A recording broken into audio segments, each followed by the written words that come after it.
என்னையா வேலு, தாராய கடை கோபால் காலி பண்ணி கொடுத்துட்டானா? நீங்க டைம் கொடுத்து 2 வாரம் ஆச்சு பாபா.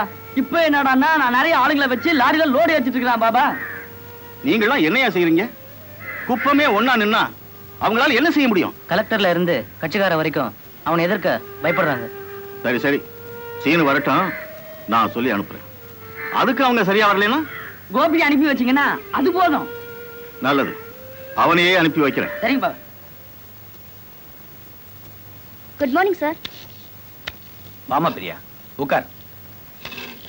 அவசரமா என்ன பார்க்கணும் நீங்களாமே? ஆமாமா, உங்க அண்ணன் வந்து என்கிட்ட நிறைய பொறுப்புகளை ஒப்படைச்சிருக்கான். அது விஷயமா பேசுறதுக்காகத்தான் உன்னை இங்க வர சொன்னேன். படிப்பை நிறுத்திட்டியாமே, ஏமா? என் கண்ணு என்ன டாக்டருக்கு படிக்க வைக்கணும்னு ஆசைப்பட்டார். இப்ப அந்த கட்டடமே இல்லை.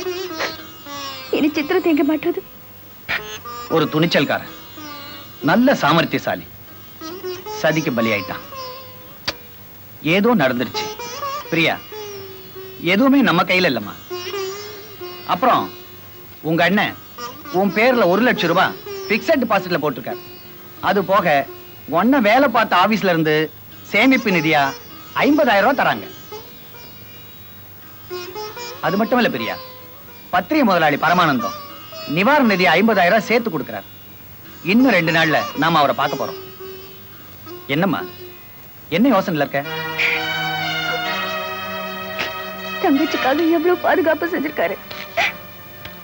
நான் எதிர்பார்த்தேன், இதெல்லாம் செஞ்சிருக்காரு.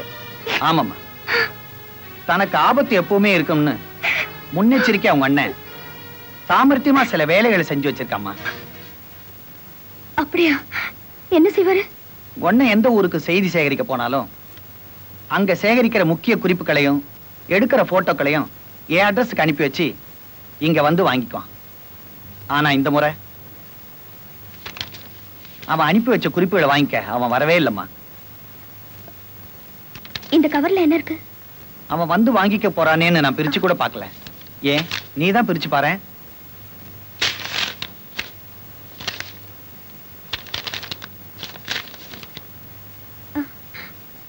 எங்கடி உங்க அண்ணா அனுப்பி வச்ச கேசட்டும் பிலிம் ரோலும்? என்னம்மா? ஒண்ணுமில்ல, வீட்லயே அண்ணனோட லேப் இருக்கு, நான் அதுல பிரிண்ட் போட்டு பாத்துக்கிறேன்.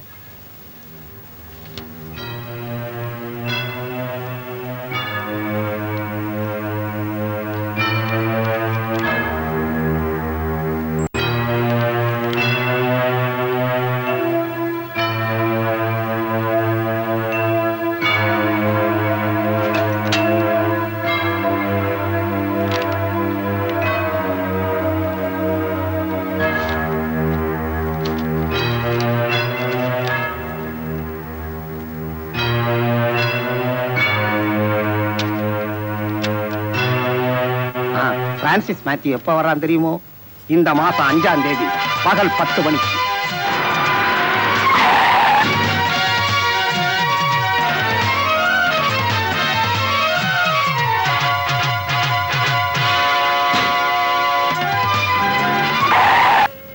ஏம்பா கோவிந்தங்கிறாரா?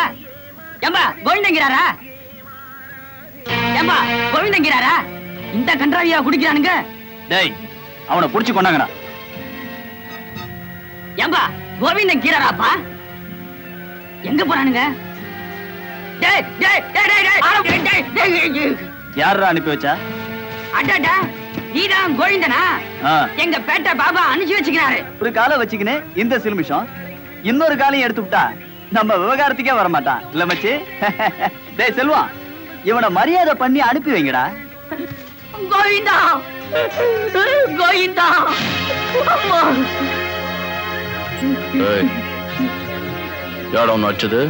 இவனுக்கு தான் கோபி.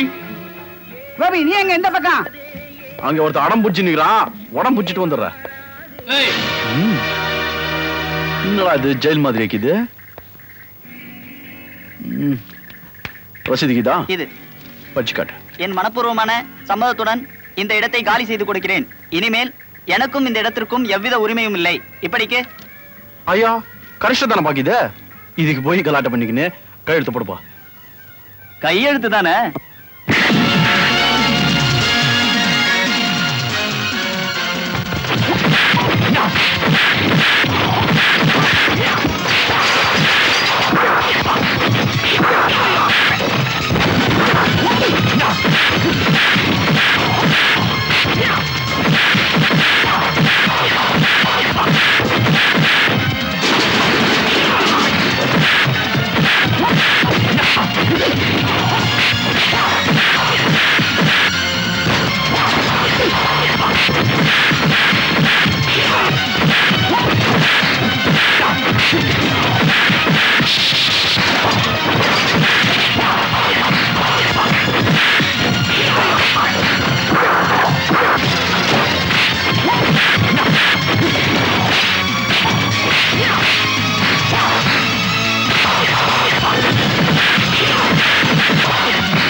பயப்படாத, நீ சொல்றத செஞ்சிடறேன்.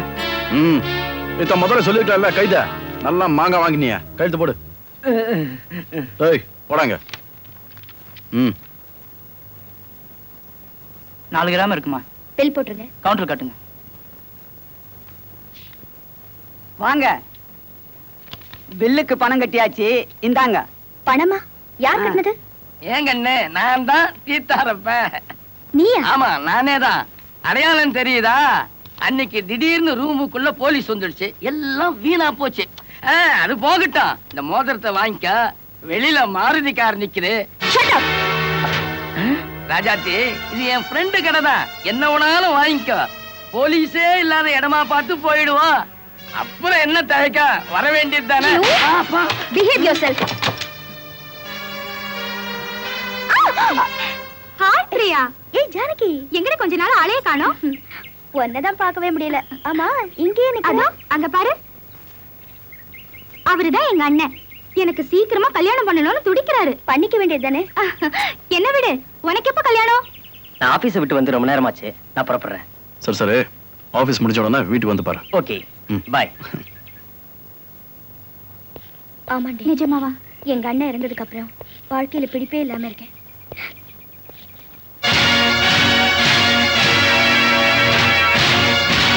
பிரியா, இவர்தான் எங்க அண்ணன், போலீஸ் இன்ஸ்பெக்டர். பயந்துராத, குணம் குழந்தை மாதிரி. அண்ணே, இவதான் பிரியா, என் ஃப்ரெண்டு. ஒரே காலேஜ்ல ஒன்னா படிச்சோம்.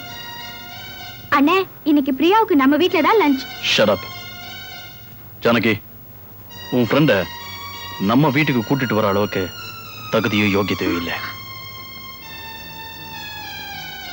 பருவத்தை பணமாக்கி போலீஸ் ஸ்டேஷன் வரைக்கும் வந்து பழக்கப்பட்டவா. இவகிட்ட நீ பழக்கத்தை வச்சுக்க வேண்டாம். கமான். அண்ணா, பேசிட்டீங்களா? ஜானகி, உங்க அண்ணன் முரட்டுத்தனமான போலீஸ்காரரா இருந்தா பத்தாது, மனிதாபிமானம் உள்ள மனுஷனாவும் இருக்க சொல்லு. பிரியா. Damn it.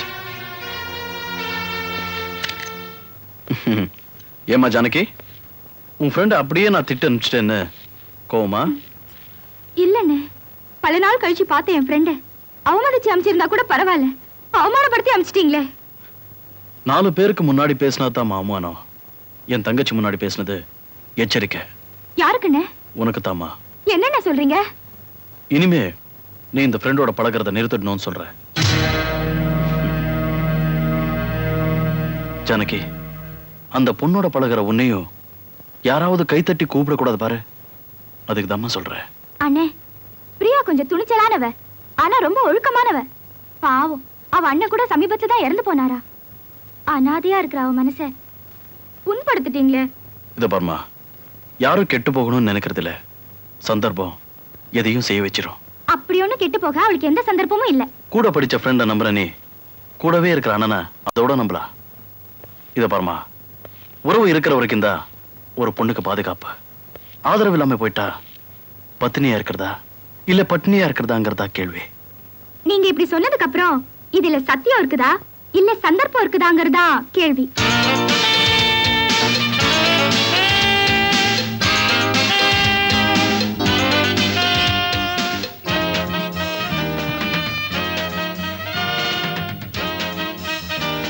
ஒரு விஷயம், பிரபல பத்திரிகை ரிப்போர்ட்டர் அருண் கொலை வழக்குல திடீர் திருப்பம். இப்ப புகையுது, ஊதுவத்தியா பூகம்பமான்னு புரியல. வெடிச்சா பூகம்பம், அணைச்சா ஊதுவத்தி. ஊதி விடுங்க, ஒரு வேலை முடிஞ்சிடும். வெளிநாட்டு பணம் அப்துல்லா கிட்ட சேர்ந்துருச்சுன்னு சரியான தகவல் வந்தாச்சு. நம்ம கைக்கு வந்தாச்சா? கேட்டா எச்சி முழுங்குறான். தொகை பெருசா இருக்கிறதால வேஷத்தை கழிச்சு வெளியே வர மாட்டேங்கிறான். அப்போ வேஷத்தை கலைச்சிடு. அலைக்கும் சலாம் அப்துல்லா. இன்னும் பாதிரியா ட்ரெஸ் கரெக்ட்ல போல இருக்கு. ஆமா, எதுக்காக வந்திருக்கீங்க? என்ன கேள்வி புதுசா இருக்கு. என்ன பண்ண சொல்றீங்க? பணம்னு வரல, வந்ததும் கொடுத்துறேன். என்ன அடிக்காதீங்க, என்ன நம்புங்க.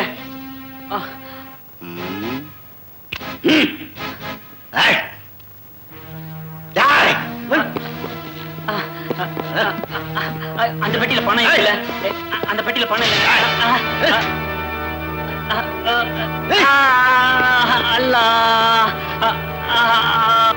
இத உங்ககிட்ட ஒப்படைக்க சொன்னாரு. வந்துருச்சுங்கிற தகவலை நான் சொல்லிடுறேன். அண்ணா தாடுறார், ஒத்திக்கோ ஒத்திக்கோ, பல்லான சருக்கு தான் ஊத்திக்கோ ஊத்திக்கோ. ஊறுகாய் எங்க வச்சுக்கின? பையில வச்சுக்கணா, மடியில வச்சுக்கணா? இந்தா கீது என்ன பாதிதான் கீது. பாருமா, இந்த பாச்சா பையன் என்னை ஏமாத்தி கிணைக்கிறான். பாத்தியா, பாதி பாடலா கீது. அவனை என்னன்னு கண்டுக்கின்னு வரேன், உள்ள போ. இந்த நைனா குச்சா க்ளோஸ் ஆயிடும் போல இருக்குதே. என்ன காரமாக்கிது, பச்சை மிளகா கச்சிட்டம் போல இருக்குதா.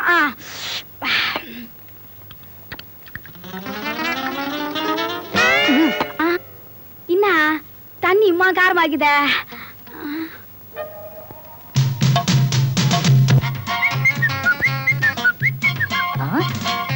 என்ன சத்தம் இந்த நேரம்? ஏன் சத்தம் தான்? யாரா என்ன மரியாதை மடங்குது? அத நீயா? ஏய், என்னம்மா உன் மேல உன் நைனா வடை அடிக்குது, கால் வேற பின்னுது. அது ஒழுங்கான் சுத்தி நிக்கிதா, கால் பிணி நிக்குது. குந்திக்கின்னு பேசுவோமா? இரு, நானும் உன் லெவலுக்கு வந்துக்கிறேன், அப்புறம் குதிக்குவோம். ஐயோ மாமா, கண்டுக்கினியா கூத்த? ஏண்டா எங்க நைனா உச்சார சொல்லு, சமையலுக்கு ரெண்டு மைனா. போய் புடிச்சுக்கிட்டு வா நைனா. யாரா சொல்றா சோமாரி? ஏண்டா கூத்து கத்துக்கிறேன்னு வந்து என் பொண்ணு கையில கூத்தா நடத்தி நிக்கிற? இந்த மாமா அறிவாளு பாயம் பாயமா கீச்சுது. நீ ஜெயிலுக்கு போனாலும் நான் கண்டுக்கிறேன் அம்புஜத்தை. ஏய், என்னடா நான் பார்க்காத ஐவா, வேலூர் மதுரையில நம்ம விளாசருக்கு விசாரிச்சுக்கோ. மாமா, இனிமே இவன் கூத்துக்கு வந்தா உன் பொண்ணை வெட்டுவேன், இல்லன்னா என்னையே வெட்டிக்குவேன். என்ன கூவி நிக்கிறீங்க? அள்ளி குத்துல கட்சி பார்த்தா கத்து குத்துனுந்தேன். உண்மைதானா? டேய், எங்கடா காணிக்க? ஒன்னா கலந்துக்கிடுச்சு. ஓசிலே பாடம் கத்துக்கினியா? இனிமே என் பொண்ணை தொட்ட உன் கைய வெட்டிடுவேன். சும்மா கூவாத. நாலு முச்சந்தி நாகத்தமா சத்தியமா சொல்ற, உன் பொண்ணு கழுத்துல நான் தான் தாலி கட்டுவேன். இது சத்தியம். குடியா ஆய்வான. ஆறு இப்போ உங்களை எதுக்காக கூட்டம் தெரியுமோ? உங்க பத்திரிகை நிதியில இருந்து ஒரு தொகையை அருண் தங்கச்சிக்கு கொடுக்கறதுல ஒரு மாற்றம்னு போன்ல சொன்னீங்க. என்னமோ ஏதோ நான் கலங்கியே போயிட்டேன். ஒருத்தரோட உழைப்பு ஊரடியாம போயிட்டா எப்படி? அதனால ஒரு பாராட்டு விழா நடத்தி கொடுக்கலாம்னு தீர்மானமாயிருக்கு. உங்க பெரிய மனுஷன் எப்படி பாராட்டுதுன்னே தெரியல. அட, ஓடைய போய் சொல்றீங்களே. கடலுங்க ஜேஎம்ஜே, அவர் மனசு பெருசு. பாராட்டு விழா நடத்தி ₹1,00,000 ஜேஎம்ஜே விருதா கொடுக்க சொல்றாரு. இந்த விழாவிற்கு வருகை தந்துள்ள அனைவரையும் வருக வருக என வரவேற்கிறோம். அடுத்த நிகழ்ச்சி தொடங்கும் வரை அனைவரையும் அமைதியாக இருக்கும்படி கேட்டுக்கொள்கிறோம். கமிஷனர் இங்க எதுக்காக வராரு? விழா கமிட்டியில இருந்து இன்விடேஷன் அனுப்பியிருப்பாங்க. அதெல்லாம் ஒண்ணும் இல்ல, நான் தான் அவரை தனிப்பட்ட முறையில வரவழைச்சேன். ஓஹோ, கமிஷனர் சார், வாங்க வாங்க உட்காருங்க.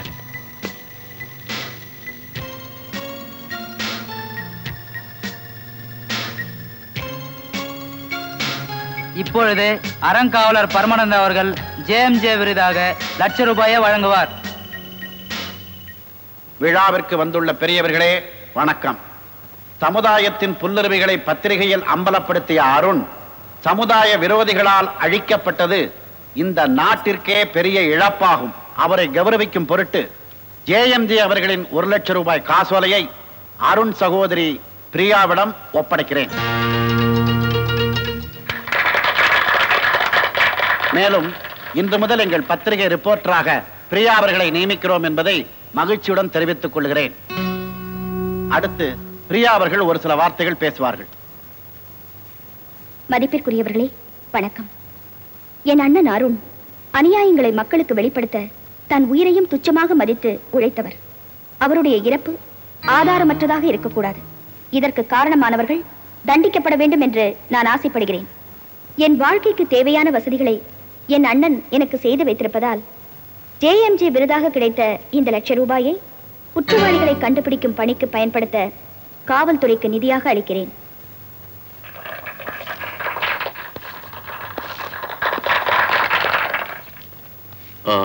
Excuse me, could I talk to her for 1 minute please? Yes, இருந்து பேசிட்டோமா? நான் கார்ல இருக்கேன். மிஸ் பிரியா, உங்களை இன்சல்ட் பண்ணதுக்காக என் தங்கச்சி ரொம்ப வருத்தப்பட்டா. சந்தர்ப்பம் யாரையும் குற்றவாளியா நிறுத்தணும்னு எனக்கு தெரியும். ஆனா உங்க நடவடிக்கை எனக்கு ரொம்ப சந்தேகத்தை உண்டாக்கிடுச்சு. உங்களை ஜாமீன்ல கூட்டிட்டு போனவங்க ரொம்ப மோசமானவங்கன்னு தெரிஞ்சுதா நான் வந்து உங்களை காப்பாத்தினேன். ஆனா என்கிட்ட சொல்லாம நீங்க ஓடி போயிட்டீங்க. என்ன காப்பாத்தவா வந்தீங்க? அது மட்டும் இல்ல, ஏதோ இக்கட்ல இருக்கிற உங்களுக்கு உதவி செய்யலாம்னு நினைச்சேன். ஏதோ தடுமாற்ற நிலை, தப்பிச்சா போதுன்னு ஓடிட்டேன். அது சரி, இப்ப நீங்க மனிதாபிமானம் உள்ளவங்கன்னு நினைக்கிறேன். அதனால என்ன மன்னிச்சிடலாம் இல்ல? சாரி, நானும் உங்களை பத்தி தப்பா நினைச்சிட்டேன். கமிஷனர் உங்களை திறமையானவர், நேர்மையானவர்னு சொன்னாரு. ஓகே, இப்போ நம்ம 2 பேருடைய டவுட்ஸ் கிளியர் ஆயிடுச்சு. வக்கீல் ரொம்ப நேரமா வெயிட் பண்ணிட்டு இருக்காரு. வாங்க போலாம்.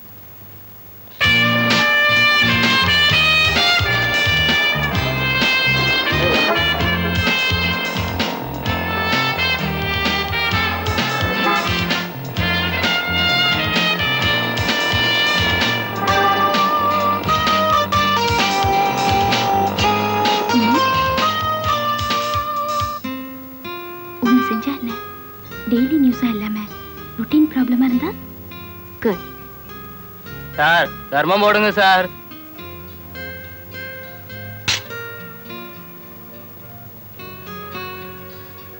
உங்க பேர் என்ன? தனசேகரன். பேர்ல செல்வம், வாழ்க்கையில தரித்திரம். ஆமா, இவங்க உங்க சம்சாரமா? அது மாதிரிதான். இப்படி பிச்சைக்காரனா ஆயிட்டோமேன்னு என்னைக்காவது நீங்க வேதனைப்பட்டதுண்டா? தலைவலிக்கு மருந்து போடலாம், தலை விதிக்கு ஏதுமா மருந்து? அதனால நான் வேதனைப்படுறது இல்ல.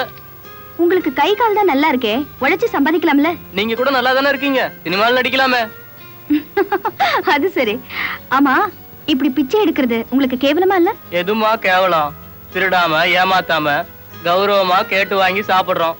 பிளாட்பார்ட்ல உட்காந்து பிச்சை எடுக்கிறத விட பித்தலாட்டம் செய்யறதாமா கேவலம். பேப்பர்ல எங்க போட்டாலாம் பெருசா வரணும். ஆமா போடுறேன். ஆமா, இப்ப நீங்க என்ன கோரிக்கையை வலியுறுத்தி உண்ணாவிரதம் இருக்கீங்க? கட்சி தாவறது ஒரு குற்றமா, அதை தடுக்க சட்டம் கொண்டு வர போறாங்களாம். இது ஒரு தனி மனிதன் உரிமையை பறிப்பதாகும். அதை கண்டிச்சுதாமா இந்த உண்ணாவிரதம். அப்போ கட்சிக்கு கட்சி தாவறது குற்றம் இல்லைன்னு நீங்க சொல்றீங்க இல்லையா? பின்ன இல்லைங்களா, சாதாரண காக்கா பட்சி அது தாவுது, நாங்க கட்சி தாவ கூடாதா? பங்காரு எடுத்து சொல்லு. ஆஸ்திரேலியாவில் இருக்கிற கங்காரு தாவுது, இந்தியாவில் இருக்கிற இந்த பங்காரு தாவுனா என்னமா குத்தம்? அப்போ உங்க கோரிக்கை எல்லாம் நிறைவேற வரைக்கும் யாரும் உண்ணாவிரதத்தை விட போறது இல்ல இல்லையா? நிச்சயமா, இது ஒரு தொடர் உண்ணாவிரதம். தொடரா? காலையில் ஒருவர் மதியம் சென்று விடுவார், மதியம் ஒருவர் மாலை சென்று விடுவார், மாலை வருபவர் இரவு சென்று விடுவார். அப்படின்னா அதுல யாருமே பட்னி இல்லையே. எப்படி சொல்றீங்க? காலையில டிஃபன் சாப்பிட்டு வந்து உண்ணாவிரதம் இருக்கிறவர் மத்தியானம் சாப்பிட போயிடுவாரு, மத்தியானம் சாப்பிட்டு வந்து உண்ணாவிரதம் இருக்கிற அண்ணா என்ன போலீஸ் மேன் வருதுண்ணே. போலீஸா? பங்காரு என்கிட்ட என்ன பேட்டி எடுக்கணும்னு நினைக்கிறீங்க? சார், வர்த்தக மலர்னு ஒரு ஸ்பெஷல் ரிவ்யூ வெளியிடுறோம். தமிழ்நாட்டிலேயே 60 பிரிவுகளை கொண்ட JMJ பத்தி எழுதலனா எங்க மலருக்கே மன இருக்காது சார். அதெல்லாம் சரி மேடம், JMJ குரூப்ல ஒரு பிரிவுக்கு மேனேஜர் தான் நான். எல்லா விவரத்தையும் சொல்ல முடியாத? சரி, எல்லா விவரத்தையும் சொல்ல வேண்டாம், தெரிஞ்ச வரைக்கும் சொல்லுங்களேன். இந்த JMJ குரூப் இருக்குல்ல, அதுக்கு முதலாளி யாரு? முதலாளி JMJ. அதான் தெரியுதே, அவரோட முழு பேர் என்ன? உங்களுக்கு விளக்கமா சொல்லணும்னா முதல் எழுத்து மூலதனம், மொழி எழுத்து மொத்த லாபம். சரி, நீங்க அதை பத்தி ஒண்ணும் சொல்ல வேண்டாம். உங்க நிறுவனம் இவ்வளவு பிரபலமானதுக்கு காரணம் போதைப் பொருள் ஏற்றுமதின்னு. இந்த மாதிரி சம்பந்தம் இல்லாத கேள்விகளை கேட்காதீங்க சார். ப்ளீஸ் கோச்சுக்காதீங்க. உங்க JMJ முதலாளியா, பார்ட்னரா இல்ல லிமிட்டடா? This is unlimited.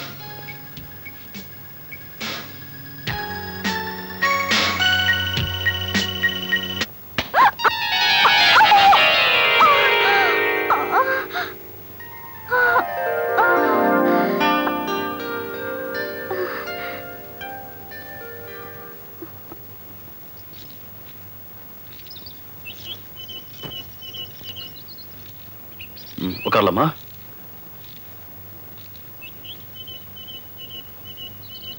இல்ல, பெரிய விஷயங்கள் அவன் பின்னால மறைஞ்சிருக்கு. என்ன பெரிய விஷயம்? எங்க அண்ணன் டைரியில இருந்த ஒரு முக்கியமான குறிப்பு தான் அந்த JMJங்கிற பேரு. அவனை பத்தி தெரிஞ்சுக்கதான் இவங்கிட்ட முயற்சி பண்ணேன். JMJ பத்தி உங்க அண்ணன் டைரியிலையா? ஆமா, அந்த டைரி பிலிம் ரோலுக்காக தான் என்ன துரத்துனதும் ஜாமீன்ல எடுத்ததும். அந்த டைரியில இம்பார்ட்டன்ட் மெசேஜ் ஏதாவது இருக்கா? நிறையவே இருக்கு. எங்க அண்ணனோட மரணத்துக்கு காரணமானவங்க எல்லாம் சட்டத்துக்கு விரோதமான காரியங்கள் செஞ்சுக்கிட்டு இருக்கிற பெரிய புள்ளிங்கன்னு தெரியுது. அவ்வளவு முக்கியமான குறிப்புகளை நீ வச்சுக்கிட்டு என்ன செய்ய போற? நானும் இப்ப அதை பத்தி தான் யோசிச்சுக்கிட்டு இருக்கேன். பிரகாஷ், வானத்துல வட்டமிடுற ஒரு தனி பறவைனா உட்கார கூட இடம் இல்லாம பறந்தே கழிச்சிருவேன் போல இருக்கு. களைச்சு போய் கீழே விழுறதை விட நம்பி ஒரு மரத்துல இளைப்பாடுறதா நல்லது. ஏன்னா நம்பிக்கைதான் வாழ்க்கை. நீதிக்காக சட்டம், சட்டத்துக்காக நீங்க. உங்களை நம்பலான்னு நினைக்கிறேன்.